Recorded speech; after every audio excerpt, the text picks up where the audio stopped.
Newsday continues here on One News Now. I'm Riza Diaz. Several provinces across the country are now gearing up for the onslaught of Typhoon Bising. To give us more updates, we have Jem Abansenya live from Surigao del Sur. Jem, can you tell us the latest situation there? Riza, the local government units here in Surigao del Sur are closely monitoring Typhoon Bising and its possible impact. Pagasa says the province may not expect severe damage, but rescue teams of LGUs are now on standby. Here in the town of Lianga, rescuers are already preparing their equipment for possible rescue operation. Mayor Novelita Sarmen said that their evacuation sites are also in place in case the situation became worse. Recall that last February, landslides and flash floods hit the town due to heavy rains brought by Orin. The Office of the Civil Defense in Caraga region said there are no evacuees as of yet, but it is constantly reminding residents, especially those living in flood-prone areas, to remain alert. Over at northern Mindanao, the Philippine Coast Guard there is now on full alert mode. They have already formed a quick response team in case of emergency operations. All trips of vessels going to and from Surigao City are now suspended as precaution for Typhoon Bising. As of this time, the province of Surigao del Sur is experiencing gloomy weather with light rain showers. Riza? Well, thank you for that report and take care there. Jem Abansenya reporting live from Surigao del Sur. Now, as for the latest on Bising, the typhoon has slightly intensified while moving northwestward over the Philippine Sea. Pagasa says its center was last spotted in the vicinity of Maasin City, southern Leyte, and Giwan, eastern Samar. The typhoon packs maximum winds of 185 kilometers per hour and gustiness of up to 230 kilometers per hour. Bising is expected to move generally northwestward over the Philippine Sea until Sunday afternoon or evening. It will then slow down and move northwestward until Tuesday early morning before moving towards the northern and central Luzon. Signal number 1 has been raised over at least 15 areas in the country. And we'll be back with more stories after the break. Keep it here on One News.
You're still watching One News Now. I'm Riza Diaz.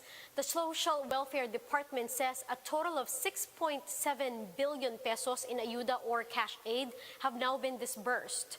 Those affected from the renewed ECQ lockdown in Metro Manila, Bulacan, Rizal, Cavite, and Laguna, or the so-called NCR Plus, received the cash aid.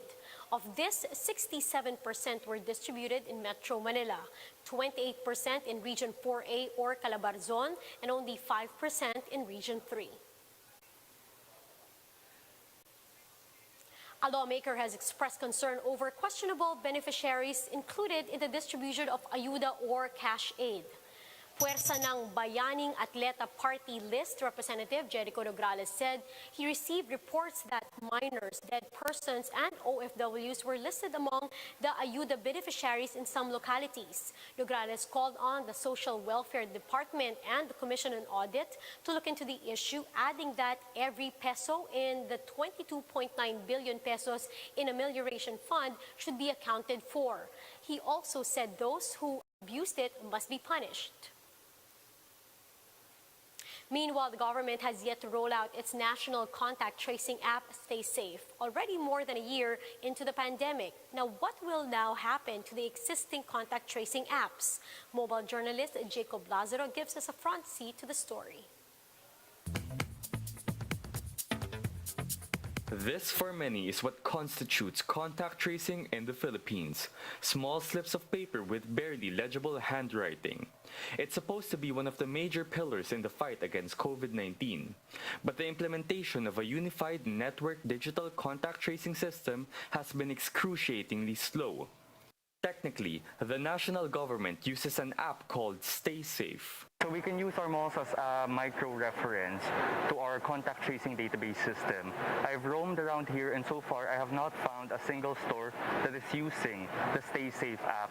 In April 2020, the NTF signed a memorandum of agreement with Multisys Systems, adopting the app as the country's official contact tracing system.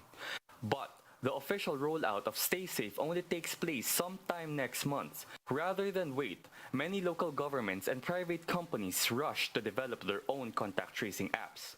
For example, Quezon City has QC Pass, Taguig has Trace Taguig. Now, the national government wants to get everyone on the same app, or at least connected to a unified database. All of this contact tracing app is useless kung hindi mo ma-analyze yung data na generate.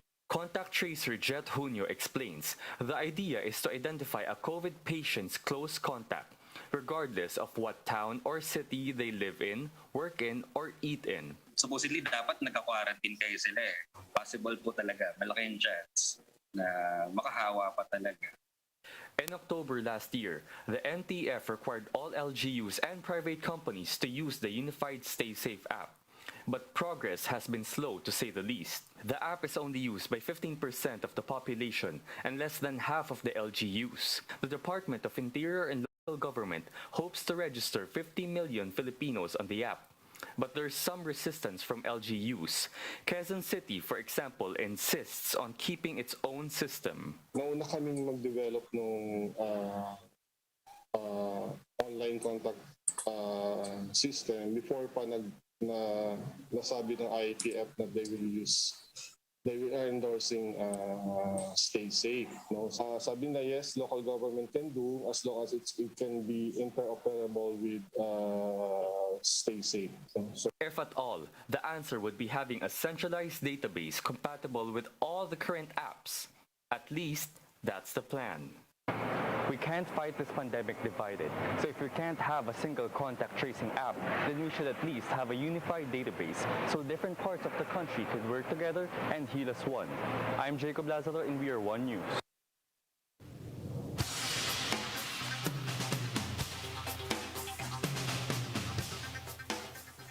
In other news, a gunman shot 8 people dead and injured several others at a FedEx facility in Indianapolis, Indiana, before taking his own life. Reuters quoted witnesses as saying the gunman opened fire in the parking lot before entering the facility. He then continued to shoot, leaving victims both inside and outside the building. Officers later found the suspect dead of an apparent self-inflicted gunshot wound. Now, a FedEx spokesman or spokeswoman and police confirmed that the suspect, identified by authorities as Brandon Hall, was a former employee at the facility. His motive for the rampage, however, remains unknown as police continues to investigate. Now, for more updates, visit News 5, the Philippine Star, and Business World Online. Visit our website, onenews.ph, for more in-depth analysis. You can also catch One News on Signal Play app. Register for a free account now at www.signalplay.com and stream One News live anytime, anywhere. Mask on, wash hands, and stay safe, Philippines. I'm Riza Diaz. We are One News.